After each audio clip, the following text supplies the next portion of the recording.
I've been debating whether to make this video, but I realise that after hearing so many stories that sound so similar, me making a video that could possibly help one person not go through the same things is worth more than feeling uncomfortable and staying silent because of that. I just want to put out a disclaimer.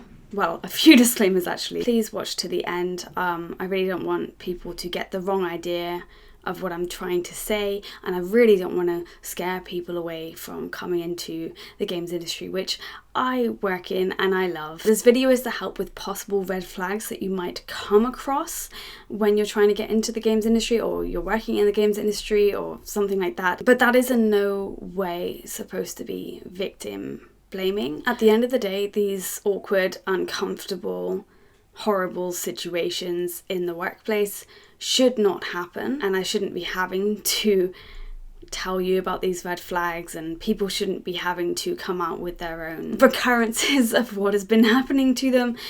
This should not be happening, but until we talk about it, we raise awareness of it, it's possibly not going to stop, and I don't want this to happen in the future. Disclaimer number 2, this is not a all men are trash type of video. Please don't take it as that. Right now, I do work in the games industry. I work with all different types of genres, genders. I can't speak today. What is wrong with me? I work with all genders. I work with multiple different races and ages, and I honestly feel respected and treated as a human while being there. So I don't want this video to be about scaring you away from the games industry. No, I want you to realize that it is not okay if anyone makes you feel these types of ways. It is not something that is inherent throughout the whole of the games industry. So it should not be taken lightly, and you should not think that it's normal. There are many companies, I'm sure, within the gaming industry that will treat you with the respect that you deserve because you deserve it. And disclaimer number 3, I am speaking mainly from a girl's perspective, from a female's viewpoint, because that is what I identify as, and it's all I've ever known throughout my life. And I would like this video to kind of be something that would have helped me back when I started my career. So I am thinking about little tiny me in the past. Right, so who am I? Why am I talking about this topic?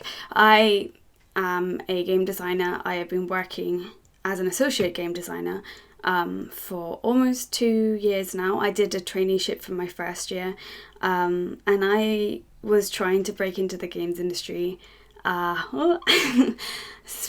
many years, basically since I was in college. I've noticed that throughout that time I have grown to be perhaps a bit wary and distrustful at first, and that's just my disposition.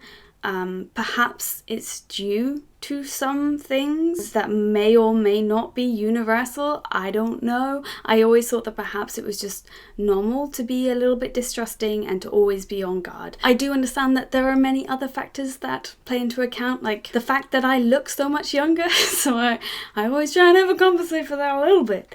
But yeah, it might be the gender thing as well. But regardless of whether I think it's normal, whether it is normal, I do want to try and help to make it so it's not normal in the future, and we shouldn't have to guard ourselves as much as some of us do.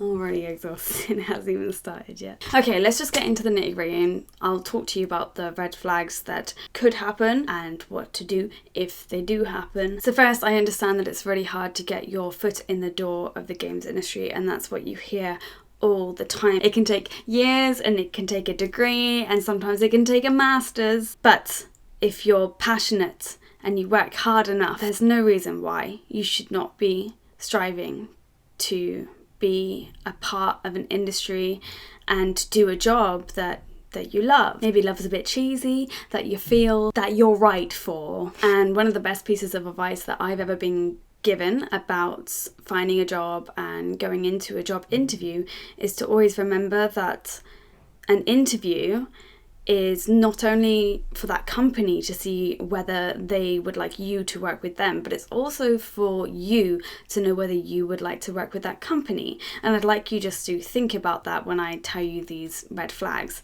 If you are in a business meeting or speaking to someone on business terms, in an interview, at an event, whatever it is, and you start to feel uneasy, to see these red flags, then you do not have to impress this person just because you haven't gotten your foot in the door yet. Please think about yourself first. For every person out there who might make you feel uncomfortable, there will be other opportunities that come up, and way more people that would never ever disrespect you in such a way. Of course, when you go in for interviews and stuff, I'm not saying that you should be all ballsy and, oh, do I want to work for you? But just keep in mind that the company culture, the way they treat you, the way that you feel in their presence, the way that they talk about the game that they're working on, that's all really interesting as well. And you should be asking yourself, can I see myself here?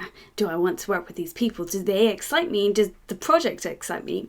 So many different things. I'm getting off on a tangent now, so I'll go back. Okay, I wrote a little list, so I'll just rattle off. I know it can be very, very difficult when you're just sending out CVs and you're not hearing anything back and you're getting very disheartened and you're thinking, am I good enough, and all of these things. It's very easy to get swept away and excited by the promise of a job opportunity within an industry that you've been trying so hard to break into. But please don't get excited over a direct message talking to you about a job opportunity or an internship or anything like that. Honestly, from my experience, it's not professional to talk about things like that or offer opportunities like that through a direct message. I could be talking complete bull, but don't get too excited about it. Don't ignore them, talk to them. They could be completely legit. And carrying on from that, if they have offered you an interview and then they keep on messaging you about your personal life, something that isn't work related, don't go. Just do not go. Stop talking to that person, even if they are a CEO of some games company or something. It's not professional. If they wanted you for your skills and your talent, they wouldn't want to know what you're having for dinner. And personally, what to do in that situation? Well, if you are being DM'd, if you are being asked personal questions, you don't have to shut it down immediately. I understand that there's that hope that perhaps this person really does just want to give you a job, and that job is something you've been waiting for. So just formally ask them to send you an email that has the job description, and leave it. Do not entertain any small talk. Just say, thank you so much for the offer. I would love to hear more. Please send me an email on my business email and I will get back to you. That's still pleasant. Okay, here's another one. If you are in a business environment, whether that be you've already gotten a job in the games industry, or perhaps you're at a networking event or something like that, and someone asks you whether you would like to go for dinner or for drinks. This can be an awkward situation because you might be scared that it might be in a date pretense, but you don't that is the right word, but you don't want to give off the wrong impression, and you also don't want to take it the wrong way and then look like a fool because this person was actually just trying to get to know you or even possibly open up some more opportunities for you. So what do? You reply saying, sounds great. Who else will be there? Ting ting! I think that's a good reply.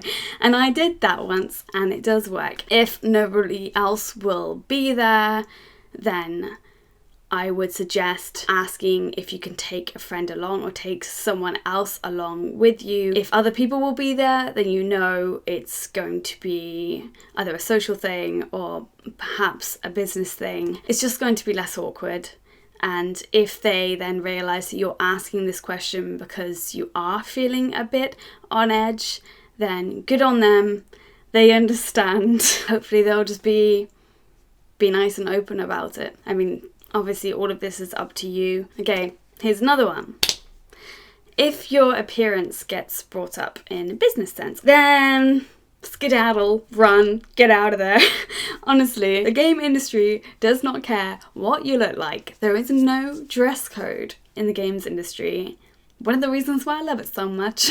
So if people are complimenting you in a very kind of flirtatious fashion and it makes you feel uncomfortable, you know your own boundaries. Really think about what this person or this job is offering you and whether you feel comfortable with it. Everyone likes a compliment every now and then. I'm not saying you can't compliment people. I complimented my colleague on a scarf once. He was very confused. If it's in a flirtatious manner, if it's over the top, especially if it is a job interview. I know this is very kind of fine line territory. I'm very sorry. You know the difference between someone saying, "Oh, hi, welcome in. Oh, I like your shirt. It matches the..." Oh, this has happened before. Someone came up to me and said, "Oh, I like your shirt. It matches our sofas." And it actually did. I was wearing the same striped shirts as their sofas, and that was amazing. And it broke the ice and it made the interview go very smoothly. But however, if you're sat there and someone is asking you questions about personal life, romantic life, or there's saying, you know, "Oh, you got a beautiful smile," and that's never happened to me though. I'm just putting that out there. That would be a red flag, but that has never happened to me. Phew. So this is a really tricky one. So perhaps you've been contacted through social media, or even your business email, or you've met someone at a networking event, gaming event, something like that, and they've asked to meet you for a coffee, for an event, for a possible opportunity, and they want you to travel for that for a few hours or something. It's tricky because you never really know if what they're offering is going to be exactly the same as what you will experience when you get there. But my advice to you would be, if you feel comfortable enough, then ask for your travel to be reimbursed. I feel like if you feel comfortable enough to ask that and then they respond in a respectful and understanding manner, and especially if they're willing to help pay towards that, then they're definitely serious in what they are offering for you. And make sure to not go alone. I really hope that all people who feel this way are out of the education sector now. But if you get told by someone who is supposed to teach you that the games industry is for boys and that you shouldn't be doing it, which I got told, I didn't get told I shouldn't be doing it, but I got told, "Why do you want to make games that's for boys?" Use that to your advantage. Show them what you can do. Show them what your fucking gender can do and ace that class. Yes, bitch. Which is exactly what I did. And whenever you get told by other people that you are filling a gender gap or just filling some sort of diversity quota, remind yourself of this. You have your own personal reasons why you're passionate about video games and passionate about wanting to work in the video game industry. Don't let anybody take that away from you because of your gender. Do not question why you feel compelled to be a part of this industry. If you do, you know whether that is fake or not. You are not trying to appeal to another gender. I'm getting very emotional now. It is not easier for you because you are a girl. If anything, it's difficult because you have to keep on reminding yourself that you are worth more than your gender because you are. You're here because you're a girl, and you're this because you're a girl. If anyone judges you based on your gender and your gender alone, then either ignore them, and if you can't ignore them, which is totally fine because I've definitely been in that situation, then cut them off. Do not let them into your life. Do not let them speak these toxic words to you. Especially if it's making you question why you are pursuing what you're pursuing. Why do you need to justify yourself? You can be feminine and be in the games industry. You can wear makeup, you can wear dresses, you can be girly and also be real good at games. What? You can also maybe code and 3D model and do sound design and just game design in general. You can be in the games industry and be a girl, and you shouldn't have to justify that. Thank you so much for sticking to the end, because here is the real kicker here. A lot of the experiences that I have experienced actually weren't in the games industry. Turns out it happens in a lot of industries, and some of my worst experiences, yeah, they weren't in the games industry. They were before I came to the games industry. So please do not be afraid and do not think that you're not welcome here. You are. Since I have been working in the games industry after leaving university, I've been around so many supportive and inclusive people, and I'm really happy to have had such a positive experience so far. So I just want to share that part with you as well.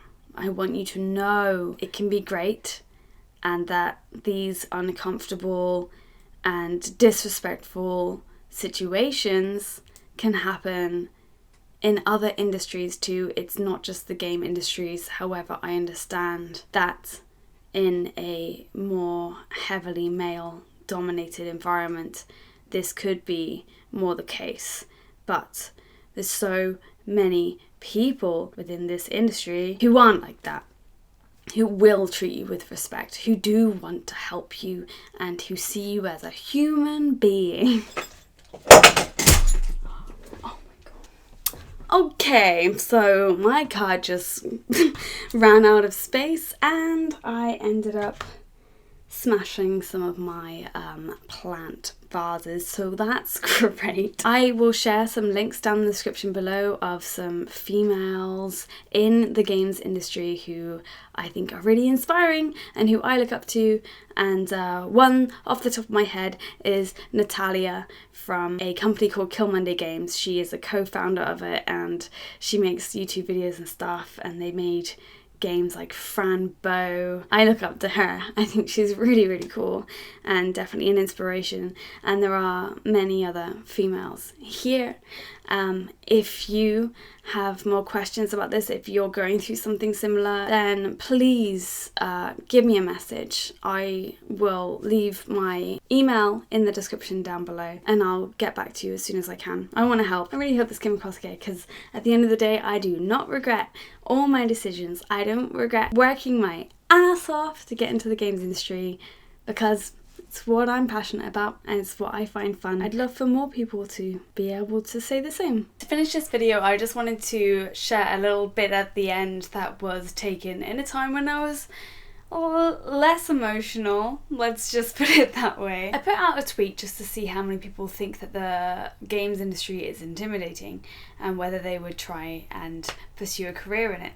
And interestingly, it got 88 votes. More than 50% said they're intimidated.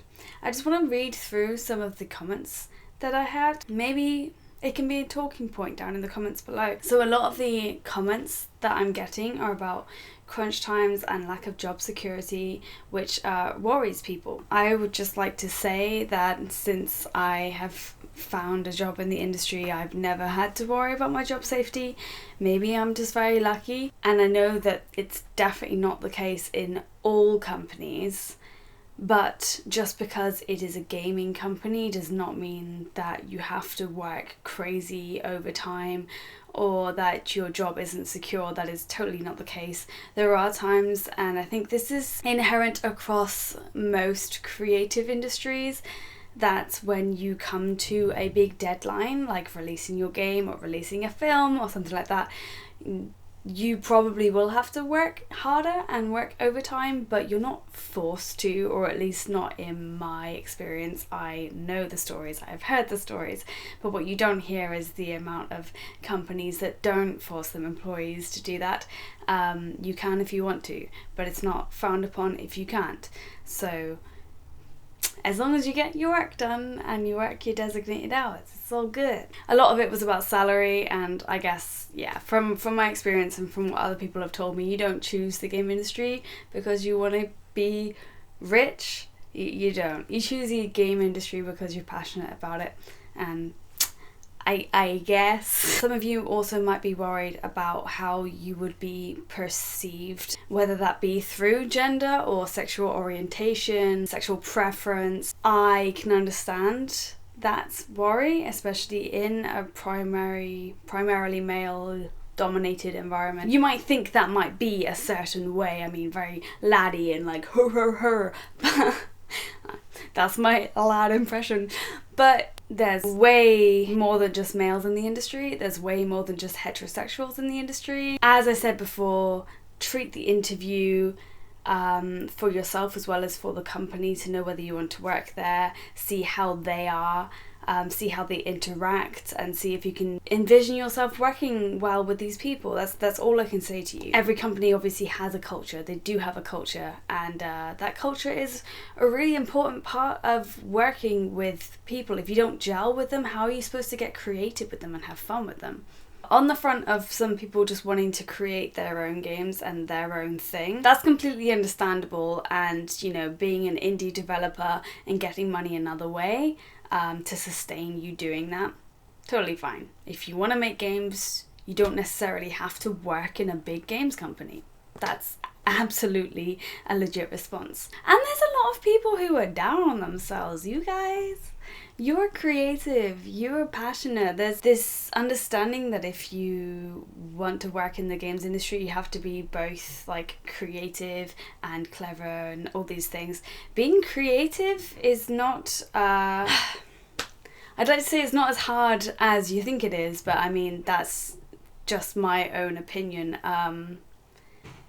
Believe in yourself. Just believe in yourself a little bit more. You don't have to be this godlike, really super intelligent person. You do have to work hard and be motivated and passionate, yes. And of course, it really does help if you do enjoy games and you do like to pick them apart and wonder what makes them work and why people love to play in general. But yeah, you don't have to be some super genius. So there's that. I hope that helps, just answering some questions and some things that you might want to hear, because I know primarily that video, or this video, sorry, was me talking to myself, and maybe it felt a bit too exclusive. But let's carry on the conversation down in the comments below. Have a lovely day or evening. Bye.